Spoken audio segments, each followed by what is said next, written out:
Hello, David Moore with IRA Advantage. Today we're going to talk about self-directed IRAs, self-directed retirement accounts. And I guess what we're going to actually take on in the conversation is are there potential downsides, or what are the downsides of a self-directed retirement account? And I would really like to say that the only true downside I can see is that you don't have a safety net there to prevent you from participating in a prohibited transaction. So with a Wall Street, a Wall Street IRA, you're going to work with a financial advisor. You can make a bad investment, but you're not going to have the opportunity to commit a prohibited transaction. Self-directed retirement accounts, there's, as I said, typically no safety net there. If you've got a basic self-directed IRA, you're going to work with a custodian, submit an investment authorization to the custodian along with prohibited transaction form. You're going to give them information.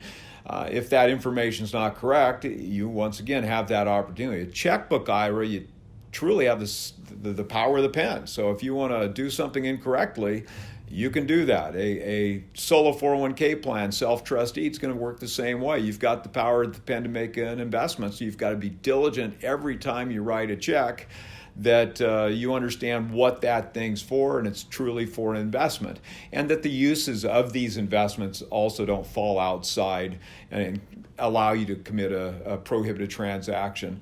An easy way to do that, even sweat equity, is not going to be okay with a checkbook IRA solo 401k on a rental house, for example. So you could do the ministerial functions of management, but you shouldn't go out and get dirty on it, meaning don't take your paintbrush out, don't swing a hammer. None of that's going to be okay.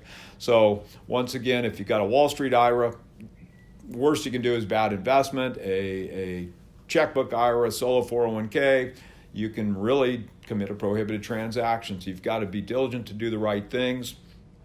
A lot of the other objections I hear are really sort of moot points. For example, people will say, well, why would you want to take your IRA and go out and buy real estate when you lose the long-term capital gains tax treatment of that investment?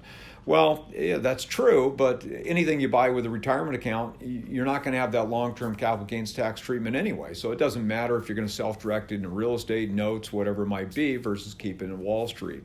Another fallacy is that, you can't leverage. Why would you take IRA money when you can't leverage it to go buy real estate, other things? That's not true. You've just got to have non-recourse IRA or 401k compliant debt, and that'll allow it to be used.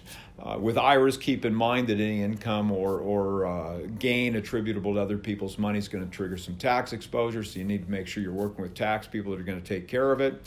And what I really would stress more than anything is understand that when you're self-directing accounts, it's not an all or nothing proposition. Any financial advisor is going to tell you, diversify, diversify, diversify. And I want to clarify, we don't sell investments or give investment advice, but that's obviously good advice. And with that in mind, if we're talking about IRAs, I think it's important that you keep what you want to use in Wall Street in that Wall Street account.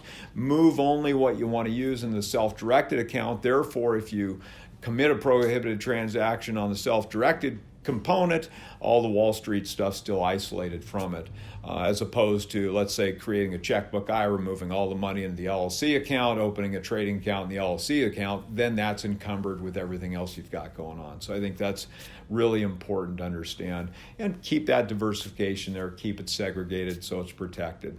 But really, other than that, I don't really see downsides to them.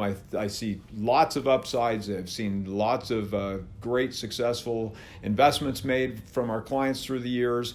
Very happy people doing lots of interesting and good transactions. So by all means, anytime you look at the turbulence of Wall Street, a lot of times people complain about the lack of liquidity with real estate. Well, the lack of liquidity typically is going to maybe stabilize investments a little bit too. You don't have people buying and selling on the news all the time. And what's the general rule about doing that? Don't. But anyway, if you got further questions on this or any other topic, please don't hesitate to reach out. Once again, David Moore, IRA Advantage, IRAadvantage.com. Thank you very much. Bye.